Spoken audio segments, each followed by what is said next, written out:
মই প্ৰাৰ্থিত্ব বিচৰা নাই, কিন্তু দলে যদি মোক কয়, দলে ইতিমধ্যে মোক কৈছে যে গুৱাহাটী বা মঙলদৈ সমষ্টিৰ পৰা নিৰ্বাচনৰ প্ৰাৰ্থী হ'বৰ কাৰণে মই এই কথাটো বিবেচনা কৰি আছোঁ।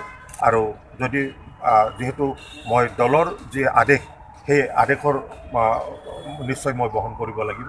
যদি দলে কয় মোৰ প্ৰাৰ্থিত্ব যদি বাছনি কৰে, তেতিয়াহ'লে মই নিৰ্বাচনত অৱতীৰ্ণ হ'ম। আগন্তুক লোকসভা নিৰ্বাচনৰ কাৰণে আমি ৰাজ্যিক পৰ্যায়ৰ এখন নিৰ্বাচনী ইস্তাহাৰ আমি ঘোষণাপত্ৰ আমি এখন প্ৰচাৰ কৰিম, আৰু সেইখনৰ পূৰ্ণাংগ ৰূপ দিবৰ কাৰণে আজি আমাৰ সভাখন আমি আহ্বান কৰিছিলোঁ।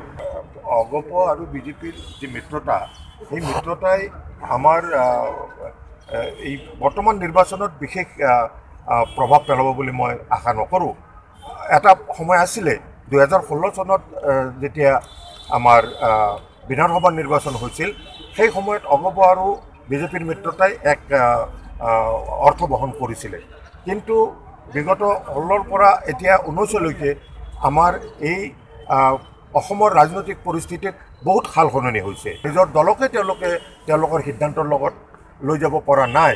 গতিকে মই নাভাবোঁ যে এই মিত্ৰতাই আমাৰ যি প্ৰস্পেক্ট, আমাৰ যি সমষ্টিসমূহত আমাৰ যি প্ৰস্পেক্ট আছে, তাত কোনো ব্যাঘাত কৰে। কংগ্ৰেছ দলে অধিকাংশ লোকসভা আসন পাবৰ কাৰণে সক্ষম হ'ব, আৰু দলে ইতিমধ্যে প্ৰস্তুতি চলাইছে। একেবাৰে তৃণমূল পৰ্যায়ৰ পৰা চূড়ান্ত অখিল ভাৰত কংগ্ৰেছ কমিটিলৈকে এইবেলি আমাৰ অসমত লোকসভাৰ আসন বৃদ্ধি হ'ব, আৰু অধিকাংশ আসন আমাৰ কংগ্ৰেছ দলে লাভ।